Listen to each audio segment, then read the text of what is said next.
Imagine uma noite tranquila em Houston, Texas, onde um casal apaixonado, juntos desde o ensino médio, decide celebrar mais um marco de sua vida juntos. Era 22 de dezembro de 2012, e Dean e Sandra Melgar estavam aproveitando um momento especial em casa, com drinks e um jacuzzi, após um jantar romântico. O clima era de carinho e celebração, uma pausa merecida para duas pessoas que construíram uma vida inteira lado a lado. A casa, com seu quarto confortável e o grande banheiro que abrigava jacuzzi, era o refúgio deles, um lugar cheio de planos para o futuro, especialmente com a aposentadoria de Dean tão próxima. Mas o que começou como uma comemoração de 32 anos de união logo se transformou em um mistério sombrio que abalou a família e intrigou investigadores. Horas depois de estarem juntos, algo aconteceu naquela residência. Algo que deixou um homem morto e uma mulher no centro de uma história cheia de perguntas sem resposta. Dean, um técnico de tecnologia querido por todos, e Sandra, que enfrentava problemas de saúde mas contava com o apoio incondicional do marido, estavam vivendo uma noite que parecia perfeita até que tudo mudou. A polícia chegou ao local após um chamado desesperado, e o que encontraram levantou suspeitas imediatas. Seria um caso simples de invasão domiciliar que deu errado? Ou havia algo mais escondido por trás das portas daquela casa? O que parecia claro no começo logo tomou um rumo inesperado, com detalhes que ninguém esperava. Sandra, encontrada em uma situação assustadora, contaria uma versão dos fatos, mas a investigação traria dúvidas que mudariam o curso de tudo. Jaime Melgar, também apelidado de Dean, nasceu em 10 de agosto de 1960, em Guatemala, um país da América Central. Não se sabe muito sobre seus primeiros anos lá, mas em 1963, quando ele tinha apenas 3 anos, sua família decidiu se mudar para os Estados Unidos em busca de uma vida melhor. Eles se estabeleceram no país, e foi lá que Dean passou toda a sua infância e adolescência. Durante os anos 1970, enquanto crescia, ele se destacava entre amigos e conhecidos. As pessoas que o conheciam o descreviam como alguém inteligente, charmoso, sempre com bom senso de humor e fácil de gostar. Essas características marcaram sua personalidade desde cedo e o acompanharam pela vida adulta. Em 1978, Dean estava na Lamar High School, uma escola pública em Houston, Texas, quando conheceu Sandra Melgar, também apelidada de Sandy. Sandra era uma figura conhecida na escola por ser a comandante da equipe de drill do ROTC, um programa de treinamento militar para jovens. Ela tinha uma presença forte, com habilidades de liderança, e isso chamou a atenção de Dean. Os dois começaram a namorar ainda no ensino médio e logo formaram um casal que os colegas chamavam de High School Sweethearts, ou seja, namorados desde a adolescência. Assim que terminaram a escola, decidiram dar um passo a mais na relação e se casaram. A data exata desse primeiro casamento não é mencionada nos registros, mas sabe-se que aconteceu pouco tempo depois de 1978 e antes de 1980. O casamento foi oficializado em 12 de dezembro de 1980, e essa data passou a ser considerada o marco oficial da união deles, que duraria 32 anos até 2012. Nas décadas de 1980 e 1990, Dean e Sandra construíram uma família com o nascimento da filha deles, Elizabeth Liz Melgar. Não há informações precisas sobre o ano exato em que Liz nasceu, mas ela cresceu como o centro da vida do casal. Durante esses anos, Dean seguiu uma carreira estável como técnico de tecnologia, um trabalho que exigia conhecimento em tecnologia e resolução de problemas. Em 2012, ele já estava há anos nessa profissão e contava os dias para a aposentadoria, que estava a apenas 6 meses de distância. Ele era visto como alguém dedicado, que gostava do que fazia e planejava aproveitar a vida depois de encerrar essa etapa. Enquanto isso, Sandra começou sua vida profissional como enfermeira, uma carreira que combinava com seu jeito de cuidar das pessoas. Porém, ela precisou abandonar o trabalho por causa de sérios problemas de saúde que começaram a aparecer com o tempo. Sandra enfrentava várias doenças crônicas que mudaram completamente sua rotina.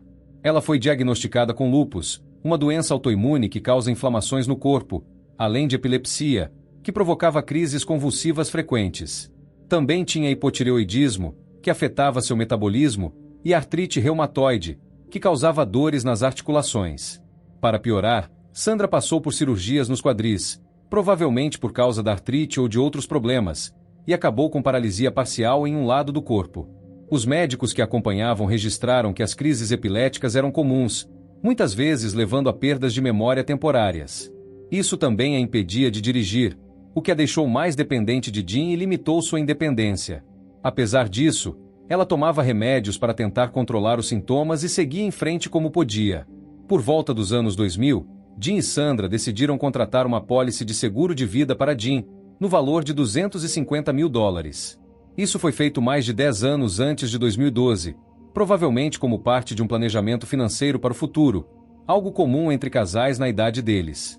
Nessa mesma época, ou um pouco antes de 2012, eles se tornaram membros ativos da comunidade dos Testemunhas de Jeová. Essa religião tem regras rígidas, como a proibição de divórcios, o que mostrava o compromisso deles com o casamento. Nos anos mais recentes antes de 2012, amigos próximos, como Bob e Pat Laurel, falavam do casal com carinho. Eles contavam que Jim e Sandra eram muito unidos e gostavam de organizar festas temáticas em casa, às vezes recebendo amigos, às vezes sendo convidados. Era uma relação de parceria, onde um abria a casa para o outro em eventos simples, mas cheios de significado. Jim sempre esteve ao lado de Sandra, ajudando-a a lidar com as doenças. Quem os conhecia dizia que ele nunca demonstrava ressentimento ou cansaço, mesmo com os desafios que a saúde dela trazia. Pelo contrário, ele a apoiava de forma constante, e os dois pareciam ter um vínculo forte. Nessa fase, já perto de 2012, eles faziam planos juntos para o futuro. Queriam viajar, conhecer novos lugares e até comprar uma casa na praia depois que Jim se aposentasse. Esses sonhos mostravam que, apesar das dificuldades, eles ainda olhavam para frente com esperança e continuavam a construir uma vida em comum, como vinham fazendo desde a adolescência. Até que algo trágico aconteceu. Na tarde e noite de 22 de dezembro de 2012, Jim e Sandra Melgar decidiram celebrar o 32º aniversário de casamento deles. A data oficial era 12 de dezembro, mas a comemoração foi adiada por causa da saúde frágil de Sandra. Eles saíram para jantar em um restaurante mexicano local em Houston, Texas, que Sandra chamou de Cucos.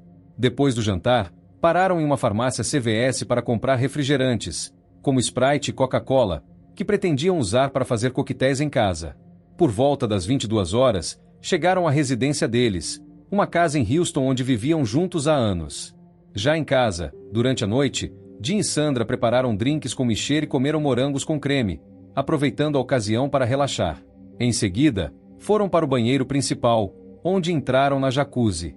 Lá, passaram cerca de 2 horas conversando e aproveitando o momento a sós.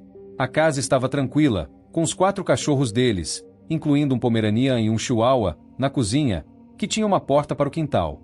Entre 1h e 2h da manhã, já no início de 23 de dezembro, algumas coisas começaram a mudar. Jim saiu da jacuzzi uma vez para pegar gelo na cozinha e voltou sem problemas. Mais tarde, Sandra saiu rapidamente para usar o banheiro e retornou à jacuzzi. Foi nesse momento que os cachorros começaram a latir muito no quintal, algo que chamou a atenção do casal. Jim decidiu sair novamente da jacuzzi, enrolado em uma toalha e possivelmente usando os chinelos felpudos de Sandra, para levar os animais até o escritório. Ele queria evitar que os latidos incomodassem os vizinhos, já que era tarde da noite.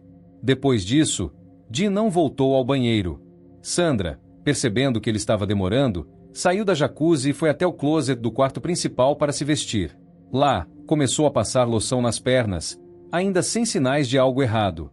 De repente, ela teve um apagão, que mais tarde atribuiu a uma crise epilética, algo comum por causa de sua condição de saúde.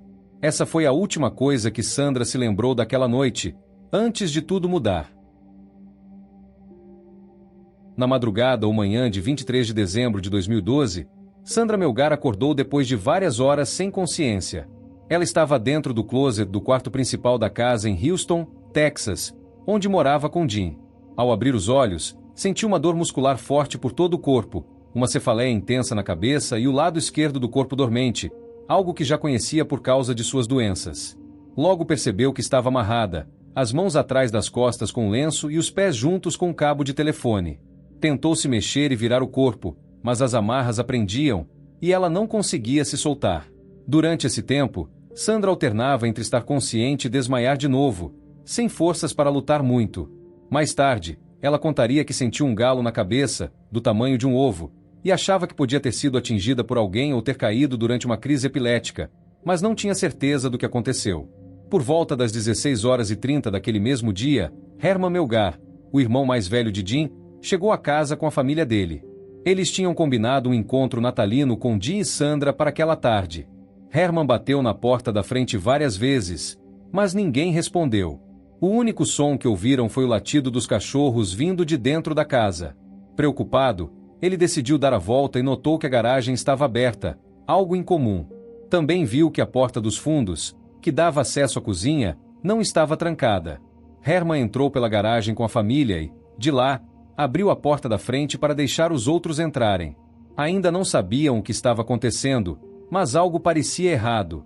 Momentos depois de entrar, já por volta das 16h30, Herman ouviu gemidos fracos pedindo ajuda.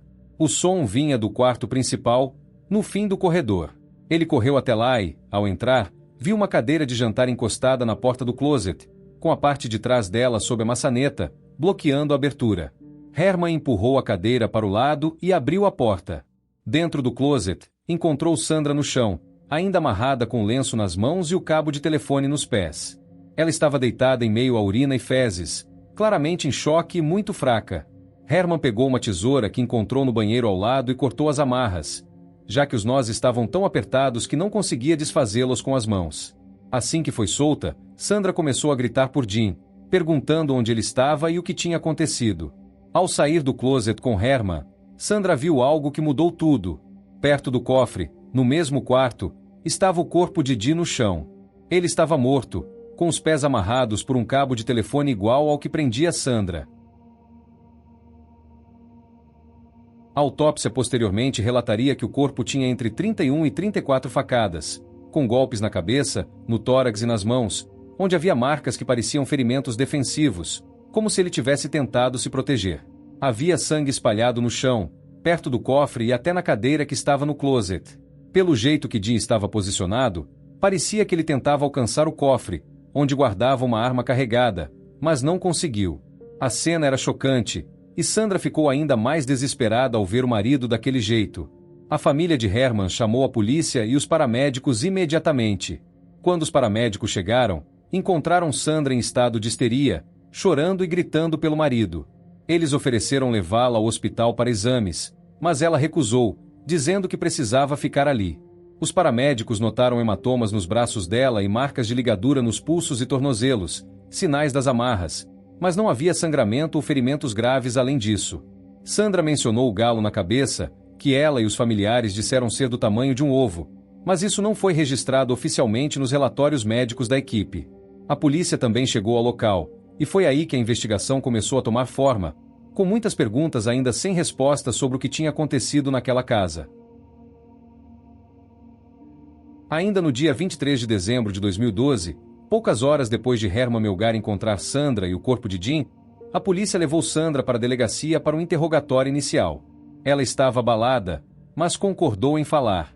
Contou tudo o que lembrava da noite anterior: o jantar no restaurante mexicano, a parada no CVS para comprar refrigerantes, o tempo na jacuzzi com Jim, os latidos dos cachorros, a saída dele para levá-los ao escritório e o apagão que teve no closet. Disse que acordou amarrada, sem saber como aquilo aconteceu. Sandra insistiu que não ouviu gritos ou barulhos de luta, apenas o som da jacuzzi funcionando e os cachorros latindo. Mencionou também que, na volta para casa, notou um carro atrás deles, mas achou que era só coincidência e não deu importância. Explicou o apagão como uma crise epilética, algo que já tinha acontecido antes por causa de sua epilepsia. Os policiais que ouviram Sandra começaram a desconfiar da história dela logo de cara. Achavam estranho que ela não tivesse ouvido nada, já que o ataque a Jim foi violento, com 31 a 34 facadas, e aconteceu a poucos metros do closet. Para eles, o apagão parecia conveniente demais, coincidindo exatamente com o momento do crime. Além disso, ao olhar a casa, notaram que o cenário parecia encenado. Gavetas estavam abertas, joias e eletrônicos menores jogados pelo quarto, mas itens de valor como TVs, bicicletas e remédios caros de Sandra foram deixados para trás. Isso levantou a suspeita de que alguém poderia ter bagunçado o lugar de propósito. Durante o interrogatório, ofereceram a Sandra um teste de polígrafo para checar se estava dizendo a verdade. Ela recusou, dizendo que estava muito abalada e com medo de que o resultado pudesse ser usado contra ela, mesmo sendo inocente. Os policiais acharam a recusa suspeita, mas, como não tinham provas concretas naquele momento, deixaram ela ir embora. Enquanto isso, a equipe da polícia começou a coletar evidências na casa. No corpo de Jim, contaram entre 31 e 34 facadas, com golpes na cabeça, no tórax e nas mãos, onde havia ferimentos que pareciam mostrar que ele tentou se defender. Havia sangue no chão perto do cofre e na cadeira que estava no closet. Já Sandra não tinha sangue dela no corpo de Dean nem em nenhum outro lugar da cena. Os paramédicos tinham notado hematomas nos braços dela e marcas de ligadura nos pulsos e tornozelos, mas ela não tinha unhas quebradas nem cortes que indicassem uma luta. No closet, encontraram a cadeira que estava sob a maçaneta, além do lenço e do cabo de telefone usados para amarrá-la. Na jacuzzi, ainda ligado, havia uma faca de cozinha, que parecia ser a arma do crime, uma blusa branca tamanho M, diferente do tamanho L que Sandra usava, e uma toalha. No quarto principal, as gavetas estavam abertas, joias espalhadas, e a carteira de Dean e a bolsa de Sandra tinham sido esvaziadas na cama. O cofre no closet tinha uma mancha de sangue, mas estava fechado. A polícia também fez testes de DNA e encontrou 2 amostras desconhecidas, uma de um homem e outra de uma mulher, em joias, gavetas e caixas do quarto. O DNA de Sandra e Dean apareceu em lugares esperados, como a jacuzzi e o quarto, mas não estava misturado ao sangue de Dean ou na faca. Outro detalhe chamou a atenção. Os cachorros latiram bastante na madrugada, mas os vizinhos, quando perguntados depois, disseram que não ouviram gritos ou barulhos de briga, o que deixou a situação ainda mais confusa. Antes de encerrar o dia, um dos detetives tentou indiciar Sandra por homicídio, convencido de que ela estava envolvida. Ele acreditava que as evidências apontavam para ela, mas a promotoria rejeitou a acusação por falta de provas sólidas naquele momento. A polícia tinha muitas dúvidas sobre a história de Sandra, mas não conseguia conectar os pontos com certeza. Após o assassinato de Dean Melgar em dezembro de 2012, a polícia continuou investigando o caso ao longo de 2013 e 2014, buscando pistas que ajudassem a esclarecer o que aconteceu naquela noite. Eles começaram entrevistando vizinhos, amigos e familiares de Dean e Sandra. Nessas conversas, não encontraram nenhum sinal de problemas no casamento do casal. Ninguém mencionou brigas, desentendimentos graves ou qualquer indício de que Dean ou Sandra estivessem envolvidos em amantes fora do relacionamento. Tudo apontava para uma relação sólida, o que deixava os investigadores sem uma direção clara sobre um possível motivo. Além disso, a polícia analisou as correspondências eletrônicas do casal, como e-mails e mensagens, na esperança de encontrar algo que pudesse explicar o crime. Mas, mais uma vez, não havia nada, nenhum conflito, nenhuma discussão acalorada, nem qualquer indício de que alguém quisesse fazer mal a Dean. Essa falta de evidências de problemas pessoais tornava o caso ainda mais confuso, já que os detetives não conseguiam identificar uma razão óbvia para o assassinato. Durante essa fase, surgiu um suspeito em potencial que chamou a atenção. Era um homem que morava na mesma vizinhança dos Melgar e tinha um histórico criminal. Ele havia sido libertado da prisão poucos dias antes do crime, o que levantou suspeitas. A polícia decidiu fazer uma visita à casa dele e deixou um cartão de visita, pedindo que ele entrasse em contato.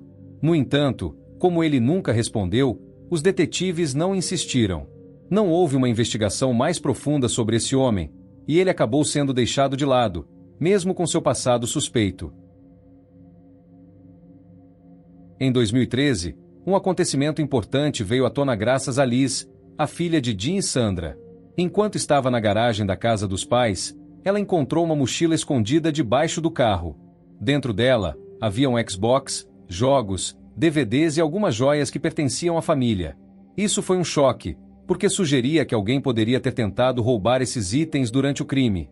Liz levou a mochila para a polícia, mas os detetives afirmaram que ela só poderia ter sido colocada ali depois da busca inicial na casa. Curiosamente, fotos tiradas durante a primeira investigação mostravam a ponta da mochila já visível sob o carro, o que contradizia a versão da polícia.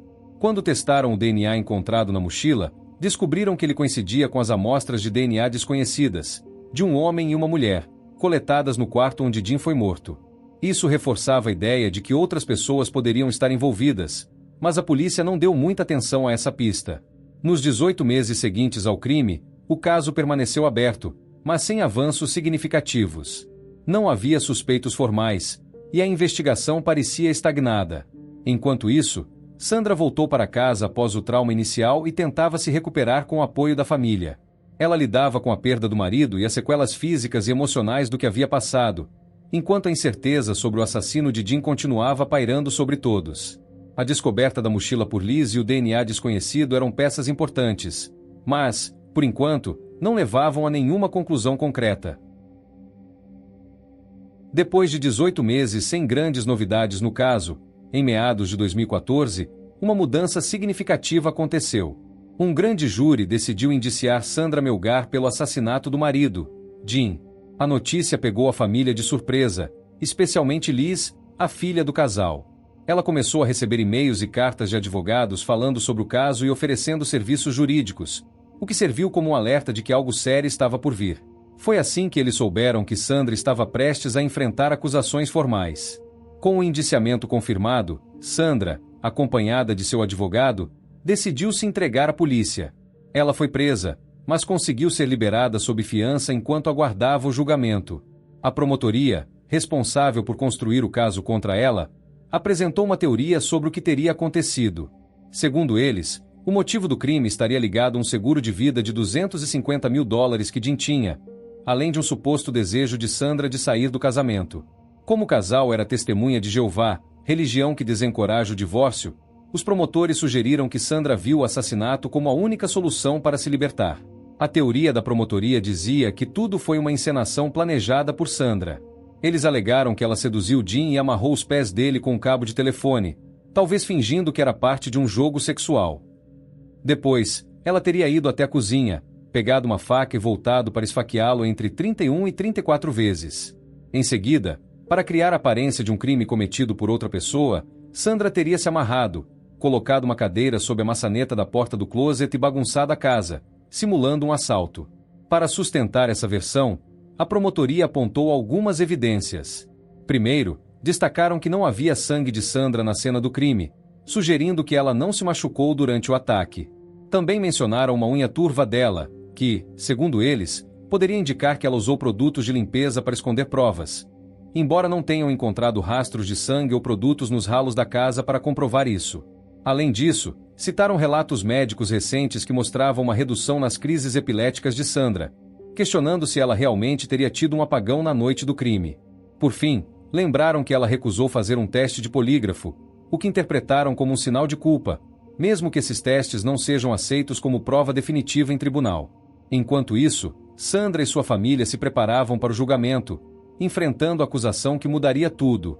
A teoria da promotoria, apesar de detalhada, ainda deixava dúvidas, especialmente por causa das evidências limitadas que a conectavam diretamente ao crime. O caso, que parecia estagnado, agora tomava um rumo inesperado. Depois de 3 anos de preparação, o julgamento de Sandra Melgar começou em 2017. A promotoria e a defesa apresentaram seus argumentos diante do júri, tentando explicar o que aconteceu na noite da morte de Jim Melgar. Esse foi um momento decisivo, com visões bem diferentes sobre o caso sendo colocadas à prova. A promotoria manteve sua teoria de que Sandra planejou e executou o assassinato. Eles mostraram no tribunal como ela poderia ter se amarrado e colocado uma cadeira sob a maçaneta do closet, sugerindo que ela encenou tudo. Afirmaram que ela limpou o sangue de Jim depois do ataque. Também disseram que os ferimentos graves de Jim, mais de 30 facadas, teriam gerado barulho suficiente para ela ouvir, mesmo estando no closet, e questionaram como ela poderia não ter percebido nada. O DNA desconhecido de um homem e uma mulher encontrado na casa foi descartado por eles como algo sem importância. Quanto à cadeira encontrada no quarto, a promotoria alegou que Sandra levou até lá para Jim sentar antes de matá-lo, como parte do plano. A defesa, por outro lado, trouxe argumentos para mostrar que Sandra não poderia ser a culpada. Eles destacaram a saúde frágil dela, dizendo que, com suas condições como epilepsia e lúpus, ela não teria força para atacar Jim, ainda mais sem ter unhas quebradas ou cortes no corpo. Apontaram o DNA desconhecido encontrado em joias, gavetas e na mochila como prova de que intrusos estiveram na casa. A mochila achada por Liz na garagem, com itens roubados, sugeria um roubo real que a polícia não levou a sério no início. Sobre a cadeira no quarto, a defesa explicou que ela já estava lá há tempos, usada pelo pomeraniano do casal para subir na cama, e não foi movida para o crime.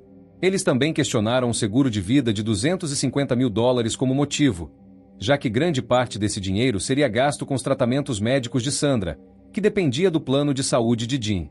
Outro ponto foi uma blusa tamanho M encontrada na jacuzzi, vendida exclusivamente na Costco, que não pertencia a Sandra, que usava tamanho L. A defesa sugeriu que a garagem aberta poderia ter sido a entrada dos invasores. Herman, irmão de Jean, reforçou que as amarras em Sandra eram tão bem feitas que ela não teria conseguido se amarrar sozinha. Algumas evidências importantes não foram exploradas a fundo. O sangue no cofre do closet não foi testado, o DNA da mochila não foi rastreado além de confirmar que era o mesmo do quarto, e o suspeito da vizinhança, recém-libertado da prisão, nunca foi investigado de verdade. Essas lacunas deixaram dúvidas sobre a investigação. O julgamento durou 11 dias, e o júri levou 2 dias para chegar a uma decisão. No começo, eles estavam divididos, mas acabaram concluindo que Sandra era culpada. Ela foi sentenciada a 27 anos de prisão. Quando o veredicto foi lido, Sandra e Liz desmaiaram no tribunal, e a família ficou em choque. Ninguém esperava esse resultado, e muitos acreditavam que a justiça não tinha sido feita. Após a condenação de Sandra Melgar em 2017, ela foi enviada para cumprir sua pena de 27 anos.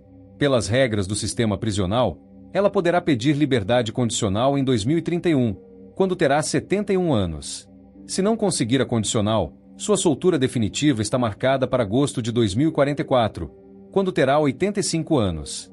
Sandra continua afirmando que é inocente, e sua família, junto com o Innocence Project of Texas, uma organização que ajuda pessoas que podem ter sido condenadas injustamente, a apoia nessa luta. Eles acreditam que ela não cometeu o crime e trabalham para provar isso. A família não desistiu e começou a arrecadar dinheiro para tentar reabrir o caso. Um dos focos é rastrear o DNA desconhecido de um homem e uma mulher encontrado na casa e na mochila, que nunca foi identificado. Outro ponto que consideram importante é a blusa tamanho M encontrada na jacuzzi, vendida só na Costco. Eles acham que ela pode ser uma pista de quem realmente esteve lá, já que Sandra usava tamanho L e não tinha uma blusa assim. Esses esforços mostram que ainda há esperança de encontrar novas respostas. Muitas críticas foram feitas à investigação da polícia. Alguns dizem que o trabalho foi negligente, apontando falhas como não investigar o suspeito da vizinhança que tinha saído da prisão dias antes, ignorar a mochila encontrada na garagem até Liz trazê-la à tona, e não testar o sangue no cofre do closet. Essas lacunas deixaram dúvidas sobre a qualidade do processo e se a polícia realmente explorou todas as possibilidades. O caso dividiu opiniões. Enquanto algumas pessoas acreditam que Sandra é culpada, outras veem sua condenação como um erro da justiça. Essa divisão aparece em debates em podcasts, grupos online e sites que acompanham o caso.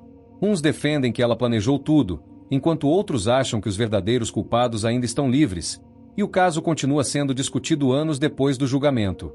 Até hoje, 2025, várias perguntas sobre o caso permanecem sem resposta. Quem são os donos do DNA desconhecido encontrado na casa e na mochila? A blusa na jacuzzi pertencia a uma invasora que esteve lá naquela noite? Por que o suspeito da vizinhança, com histórico criminal e recém-libertado, foi ignorado pela polícia? Seria possível para Sandra, com sua saúde frágil, cometer o crime e se amarrar de forma tão convincente?